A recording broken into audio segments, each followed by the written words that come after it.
देश में कोरोना से स्वस्थ होने की दर 86% हुई। छत्तीसगढ़ में 1,09,000 से अधिक मरीज हुए स्वस्थ।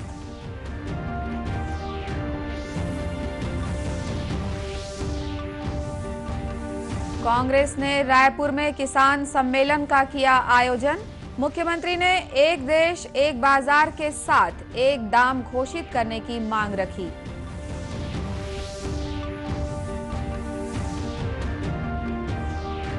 प्रदेश में 1 नवंबर से सभी कॉलेजों में शुरू होंगी ऑनलाइन कक्षाएं।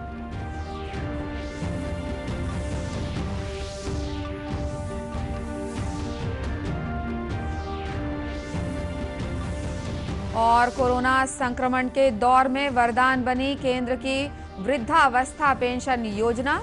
राजनांदगांव जिले में 14,000 बुजुर्गों को मिली आर्थिक सहायता।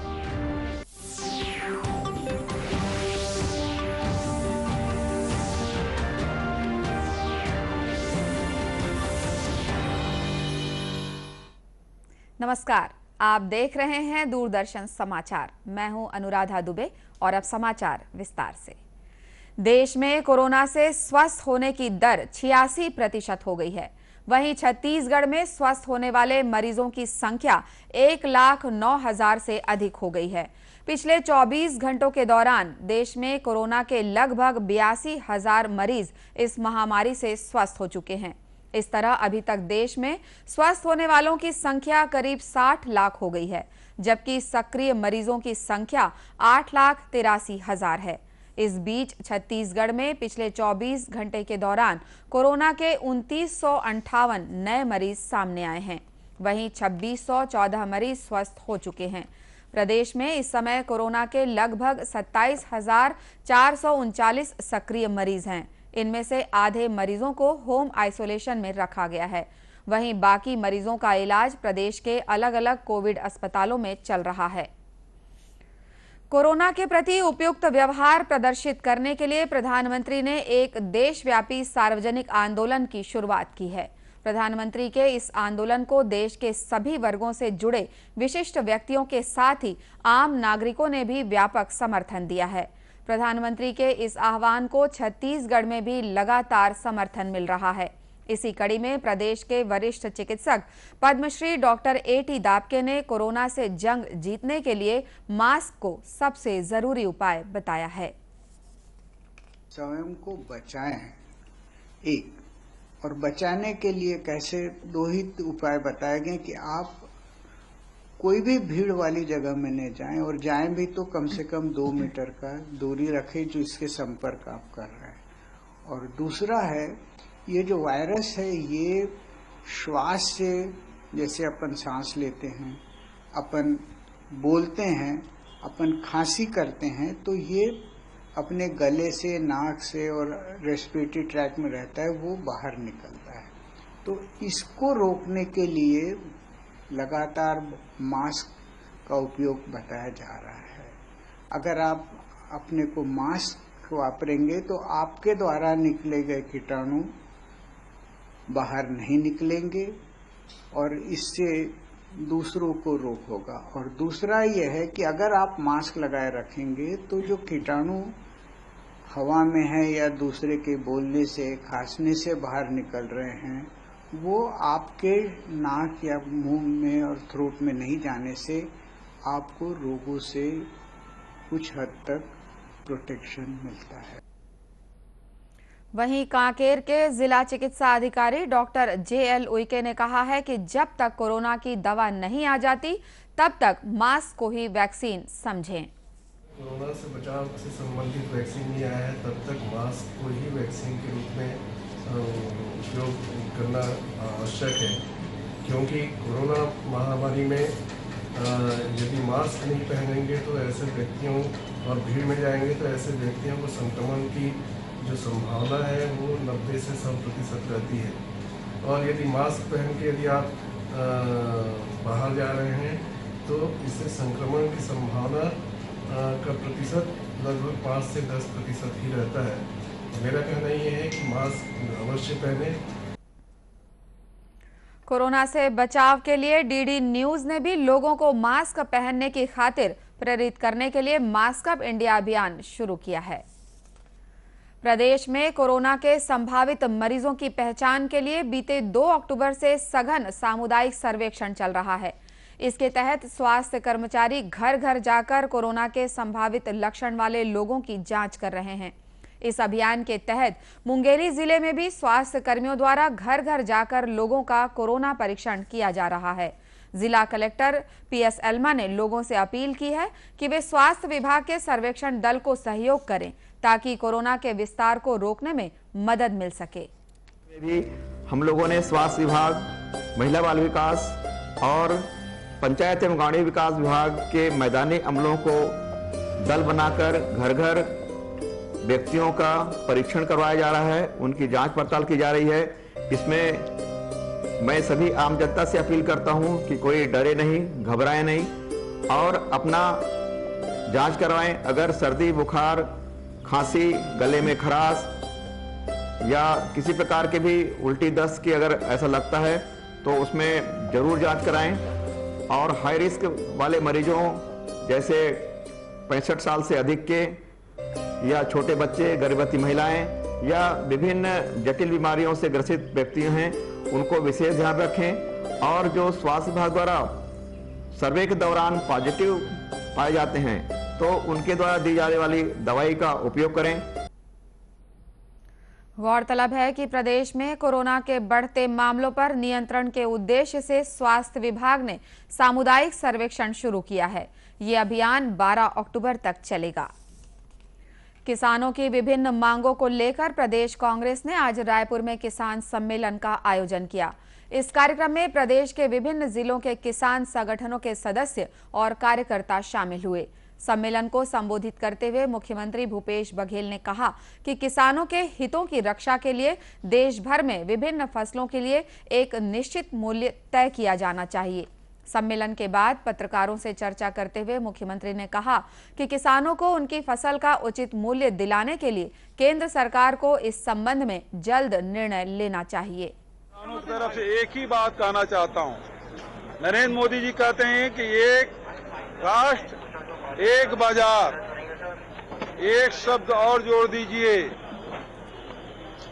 चाहे वो मंडी के भीतर हो, चाहे मंडी के बाहर हो, चाहे वो व्यापारी हो, चाहे पैन कार्ड धारी हो, यदि वो खरीदते हैं तो वो समर्थन मूल्य में खरीदेंगे और जो नहीं खरीदेंगे उसके खिलाफ सख्त कार्रवाई की जाएगी। तो एक राष्ट्र, एक बाजार और एक मूल्य ये घोषित कर दे, कोई किसान आंदोलन नहीं करेगा। सम्मेलन को प्रदेश के कृषि मंत्री रविंद्र चौबे और कांग्रेस के प्रदेश प्रभारी PL पुनिया ने भी संबोधित किया। प्रदेश में 1 नवंबर से धान खरीदी शुरू करने सहित अन्य मांगों को लेकर छत्तीसगढ़ प्रगतिशील किसान संगठन ने आज दुर्ग में रैली निकाली। शहर के मुख्य मार्गों से गुजरने के बाद ये रैली कलेक्ट्रेट पहुंची। यहां किसानों ने नारेबाजी के साथ प्रदर्शन भी किया। किसान संगठन के पदाधिकारी राजकुमार गुप्ता ने कहा कि बीते वर्षों में 1 नवंबर से ही प्रदेश में धान खरीदी शुरू होती रही है, जबकि इस बार अभी तक धान खरीदी पर निर्णय नहीं लिया गया है। मांग मुख्य रूप से ये है कि हर साल 1 नवंबर से धान खरीदी होत रही से ये साल सरकार है, कल भी कैबिनेट के बैठक हुई से, मगर धान खरीदी कब से शुरू करी सरकार है ये अभी तक निर्णय सरकार नहीं ले है। किसान बड़ा दुविधा में है। यदि देरी से धान खरीदी चालू हो ही तो किसान में कई परेशानी होने वाला है। फसल के रख रखाव से लेकर के वजन वगैरह में कमी आना। तो हमारा एक मांग है 1 नवंबर से धान खरीदी शुरू करो। संगठन के एक अन्य पदाधिकारी IK वर्मा ने कहा कि चूंकि केंद्र सरकार इस वर्ष छत्तीसगढ़ से अधिक मात्रा में धान की खरीदी करने वाली है, इसीलिए किसानों ने राज्य सरकार से प्रति एकड़ 20 क्विंटल धान खरीदने की मांग की है। अब जो है क्योंकि केंद्र सरकार इस बार यहाँ से छत्तीसगढ़ से चावल ज्यादा लेने जा रही है, इसलिए पुराने जो 20 क्विंटल जो खरीदी हो रहा था उसी अनुपात से किसान की खरीदी हो और वो भी 1 नवंबर से खरीदी हो। प्रदर्शन के बाद किसानों ने कलेक्टर को मुख्यमंत्री के नाम ज्ञापन भी सौंपा। प्रदेश में 1 नवंबर से सभी कॉलेजों में ऑनलाइन कक्षाएं शुरू हो जाएंगी। इस दौरान कोरोना से बचाव के सभी उपायों का कड़ाई से पालन करना जरूरी होगा। उच्च शिक्षा विभाग के सचिव धनंजय देवांगन ने कल वीडियो कॉन्फ्रेंसिंग के जरिए विश्वविद्यालय के कुलपतियों और स्कूलों के प्राचार्यों के साथ चर्चा की। उन्होंने कहा कि कॉलेजों में पिछले दिनों हुई ऑनलाइन परीक्षा के परिणाम जल्द से जल्द घोषित किए जाएं। साथ ही महाविद्यालयों में प्रवेश के लिए कोई भी सीट खाली न रहे। बैठक में कुलपतियों ने बताया कि अभी प्रवेश के लिए 22 अक्टूबर अंतिम तिथि है। कुलपतियों ने अंतिम तिथि को बढ़ाकर 30 अक्टूबर करने का सुझाव दिया ताकि अधिक से अधिक छात्रों को प्रवेश दिया जा सके। श्री देवांगन ने कहा कि इस वर्ष समय पर पाठ्यक्रम को पूरा करने के लिए स्नातक स्तर पर कुछ हिस्सों को कम करने के लिए एक समिति बनाई गई है। इस समिति से सुझाव मिलने के बाद पाठ्यक्रम का नया स्वरूप जारी कर दिया जाएगा। राष्ट्रीय डाक सप्ताह के तहत इन दिनों आम लोगों को डाक विभाग की नई सेवाओं के प्रति जागरूक किया जा रहा है। कल विश्व डाक दिवस के साथ शुरू हुए डाक सप्ताह के दौरान रायपुर के मुख्य डाकघर में आज विभिन्न कार्यक्रमों का आयोजन किया गया। इसके अंतर्गत लोगों को बचत योजना, डाक जीवन बीमा और व्यवसाय विकास से संबंधित जानकारी दी जा रही है। डाक सप्ताह के कार्यक्रमों के संबंध में मुख्य डाकघर के डाक सहायक राम बेंडे ने बताया कि कोरोना संकट के दौर में डाक विभाग द्वारा ग्रामीण क्षेत्रों में जाकर लोगों को बैंकिंग सेवा प्रदान की जा रही है। प्रकार की गतिविधियों को हमने सम्मिलित किया हुआ है, जैसे कि विश्व डाक दिवस है, दूसरा बचत बैंक दिवस। बचत बैंक दिवस में बैंकों के साथ टाई अप करके उनसे काफ़ी ट्रांजैक्शंस और APS के माध्यम से गांव-गांव में पैसे को पहुंचाया है और हमने काफ़ी गरीबों को और काफ़ी ग्रामीण व्यवसायों को हमने उन एक प्रकार से मदद की जिनको बैंकों में बड़ी लाइन लगानी पड़ती है, जिनको लगाने की ज़रूरत अब नहीं रही। इससे हमारा काफ़ी इस चीज़ों में उसकी सराहनीय कार्य हुआ है। डाक जीवन बीमा दिवस भी हुआ है, जैसे बीमा हम लोग कराते हैं, काफ़ी इंश्योरेंस कंपनियां अलग डाक विभाग की, और अभी की इस कोविड-19 के इसमें जितने भी पोस्टल जो विभाग है, इनका जो विश्वास है लोगों के प्रति बहुत ज़्यादा बढ़ गया है। उन्होंने बताया कि डाक विभाग ने अपनी बैंकिंग सेवा का विस्तार करते हुए पूरे प्रदेश के दूरस्थ इलाकों में भी लोगों को सेवा उपलब्ध कराई है।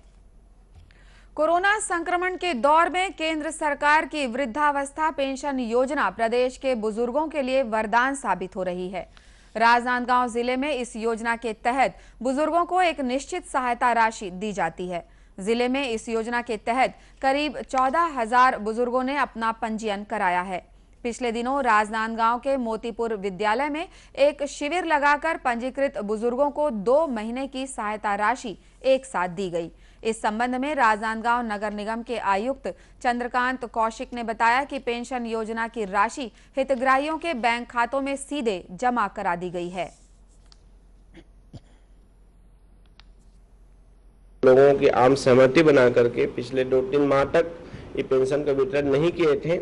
ये कह कर कि जैसी परिस्थितियां सामान्य होती है, पेंशन का 3 माह की पेंशन को एकमुश्त उनके डोर तक, हितग्राहियों के डोर तक पहुंचाया जाएगा। और इसी के ही अनुक्रम में नगरपालिका निगम के द्वारा वार्ड और मोहल्ले शिविर लगा करके हमारे वृद्धजनों को शासन के नियमानुसार और जिन मानकों के अनुसार उनको पेंशन दिया जाना है, वो पेंशन वितरण का कार्य नगर निगम कर्मियों के द्वारा किया जा रहा है। गौरतलब है कि केंद्र सरकार की इस योजना में ऐसे बुजुर्गों को शामिल किया गया है जो 60 वर्ष की आयु पूरी कर चुके हैं, साथ ही जिनके पास आजीविका के लिए कोई नियमित आय का साधन नहीं है। अंत में मुख्य समाचार एक बार फिर। देश में कोरोना से स्वस्थ होने की दर 86% हुई। छत्तीसगढ़ में 1,09,000 से अधिक मरीज हुए स्वस्थ।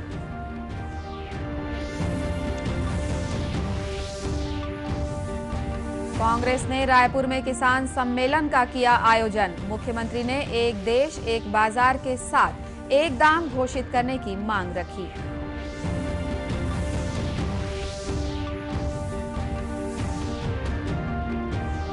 प्रदेश में 1 नवंबर से सभी कॉलेजों में शुरू होंगी ऑनलाइन कक्षाएं।